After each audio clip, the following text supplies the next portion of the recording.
Sweden, the main silviculture system is to make a clear fill, to plant it, or to scarify the soil and let pine seeds fall down on the ground, and then you do pre-commercial thinning and you do thinning.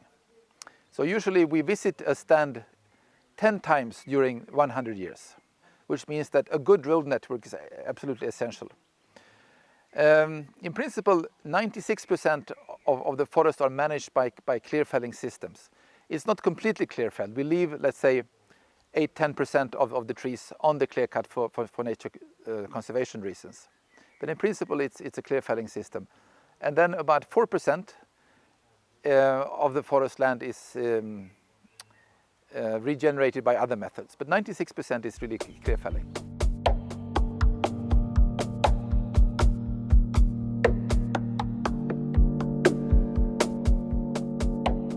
Okay, we are now in Uppsala municipality, quite near Uppsala city actually.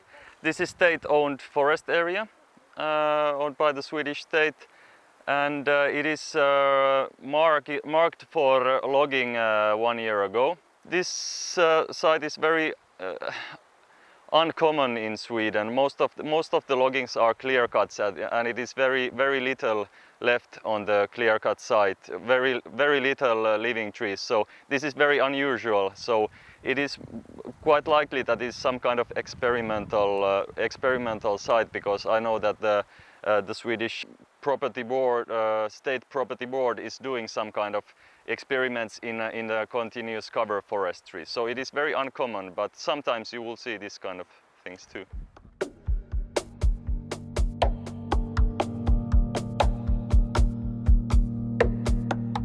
We are standing in the middle of a Pinus contorta plantation, and it's an exotic tree species, origin from Canada, North America. And in Sweden we have more than 500,000 hectares of monocultures of exotic tree species. That's actually more than we have natural reserve below the mountain region. And if you tear a piece of it, it smells like orange. So for a Swedish person walking around here, it's a very different smell from the natural tree species occurring in Sweden. In southern Sweden also it's quite big clear cuts, maybe a bit smaller in average than in northern Sweden. I would say from 3 hectares to 15 hectares it's quite usual. When it comes to forests situated very near cities and inhabited areas, so there might be very small scale forestry, and maybe it would be a continuous cover forestry quite often just next to the inhabited areas. It's not that often to have a larger than 20 hectare clear cuts in southern Sweden. Sometimes yes, but not that often.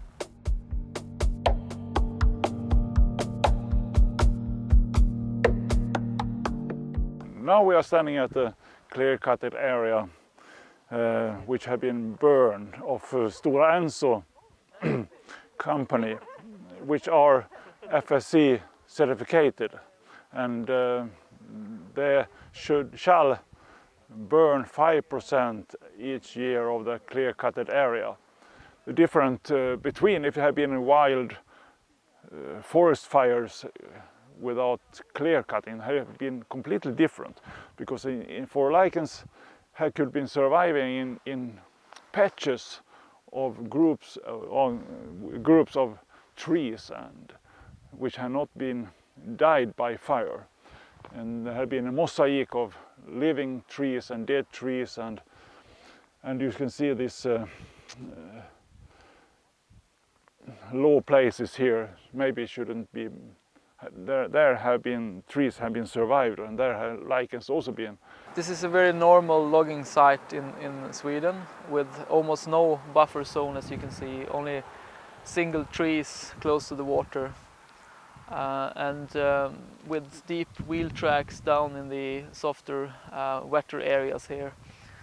And of course this is a huge problem for water quality and biodiversity connected to the buffer zones close to waters.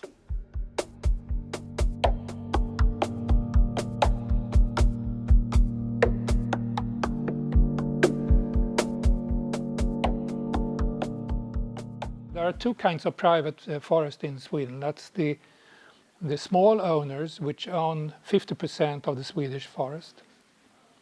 That is, of course, private forest, really. Then you have the big companies, which are also private and own about 1/4, about 25% of the forest. But generally speaking, I think that when you talk about private forest, you mean earned by persons or families and rather small-scale forestry. So this is an important part in Sweden.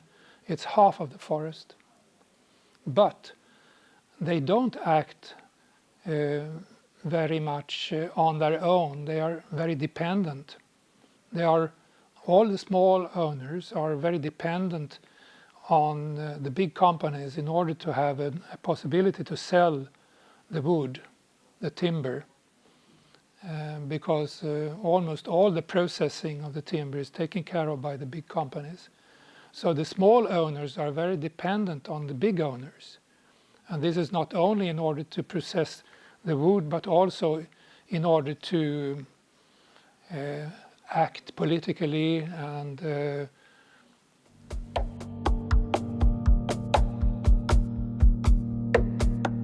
in Finland and Sweden, when the logging is made, quite often the tree tops are also taken out from the logging site, and especially in Finland also the stumps are taken to be burned. So the more material you take from the forest, the easier the forest land gets poorer. So it's quite likely that this kind of practices in the future will make the forest land poorer. The more material you take from there, so the more nutrients you take from the forest. We don't have that good studies from this yet, but for sure we can say that very heavy forestry will most likely make the forest land poorer, and it makes it easier for erosion too, especially if you take the stumps also. Sweden's forests have been intensively harvested and managed for a long time, and this has led to a very low volume of dead wood in the forest landscape. A new problem is that one wants to start to extract stumps from the harvested clear cuts, and this will lead to bigger problems for species connected to dead wood.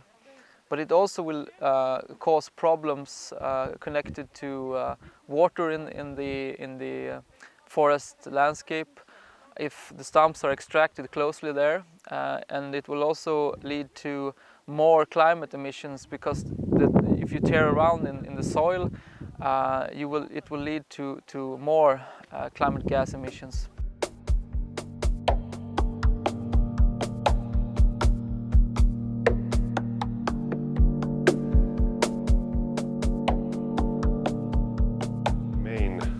Picture that we have in Finnish forests. Wherever you go, you practically don't find old growth forests, and that describes the very intensive use of forest resources in the past decades. After the war, it is quite explainable, because the country needed incomes to raise people's living conditions.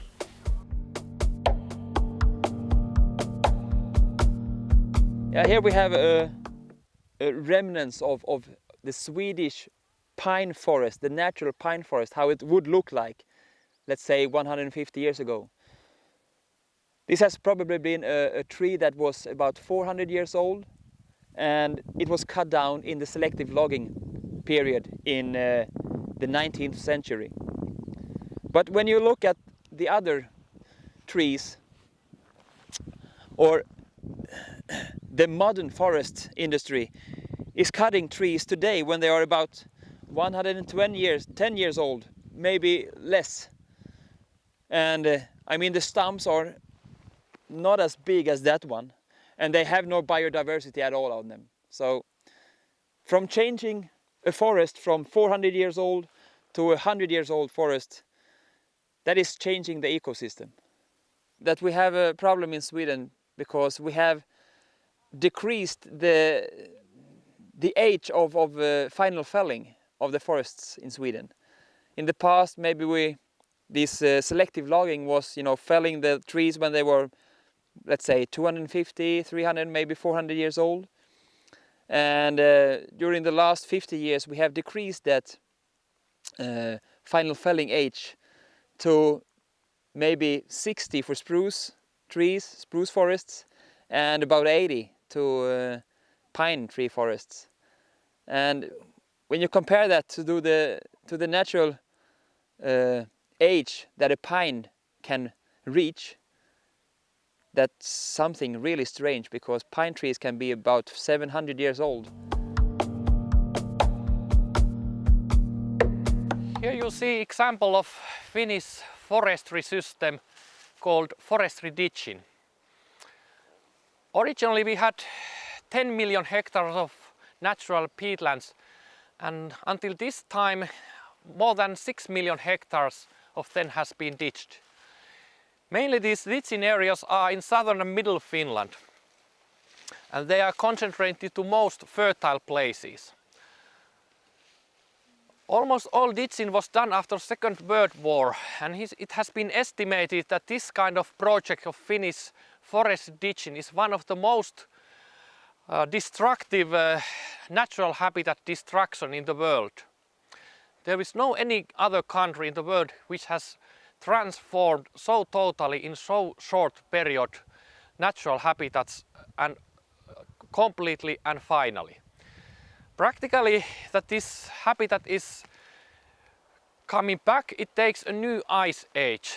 Limestone towers are actually built for saving the environment in the streams, the creeks and the rivers of Sweden, and also in the long run, of course, the big lakes. Today we have a problem with forestry because they don't take any buffer zones, or they don't make any buffer zones in the clear cuttings. So the soil mercury will release when the rain comes and go through the clear cut into the rivers, and the mercury will then stay in the rivers, and we will get problems with fish. Actually the fish are toxic in Swedish streams and creeks, and recommendations for pregnant women is not eating any fish in Swedish water. I would say that it's about, there must be hundreds of them, maybe thousands, and more or less in every smaller stream or in this middle big creeks in the forests are having these type of limestone towers.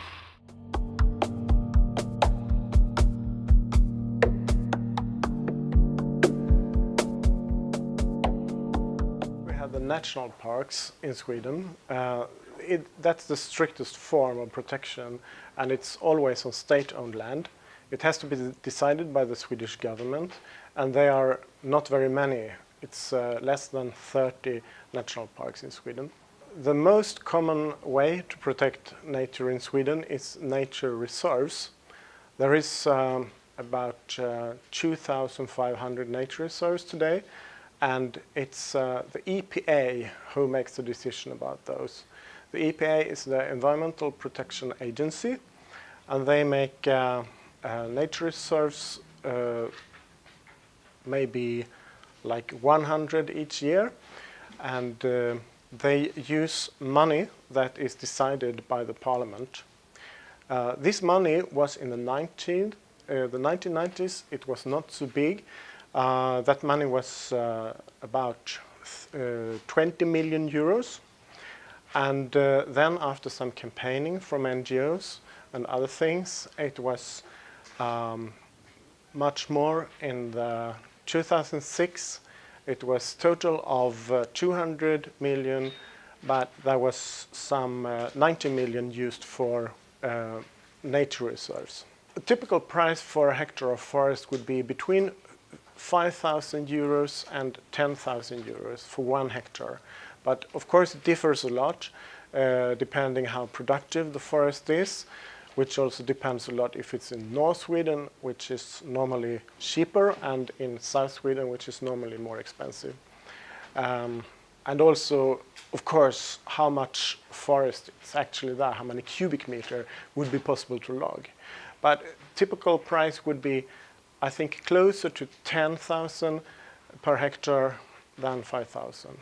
It's not illegal to cut a woodland key habitat in Sweden, but it's forbidden in the FSC standard, and most landowners does not deliberately cut down keyland habitat, woodland habitat, because that's very important for biodiversity. And unfortunately, as we know, there are still woodland key habitat that are logged in Sweden, which should not happen, but it does. The money from government is about 15 million euros each year to protect key habitats. But you should also remember that key habitats is typically more expensive than other forests, because it could be very dense forest with a lot of cubic meters standing there. So it does not, it's not enough to protect all of them.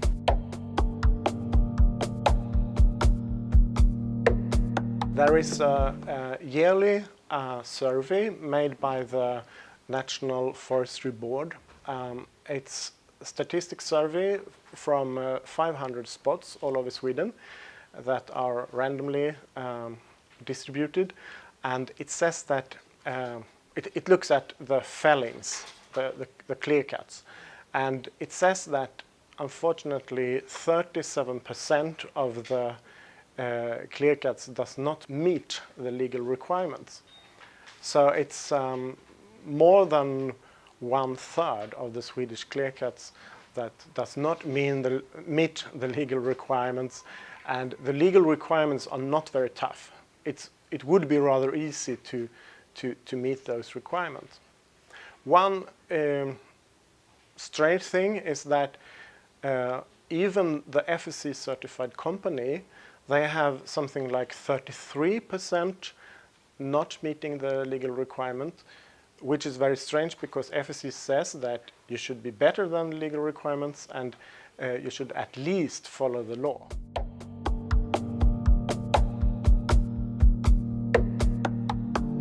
So what we have here is a pile of old elm trees that have been cut down, probably for the purpose of using for fuel wood. And some of these elms are 200 years old. And the elm is also a very uncommon species in Sweden. It's on the Swedish red list of endangered species, and they should absolutely not be cut in this manner. This is Letaria vulpina. It's a red data book species, and it's only growing on very old dead pine trees. But this typical species which still have a rather large population, but they have no future, because this kind of substrate will take many 100 years before becoming new ones. And so it's living dead, should we call it. The legislation is a little bit the same way. That means it's pretty good regarding production. And we all say this forest law, it's a production law. It was written in order to have a high production of wood.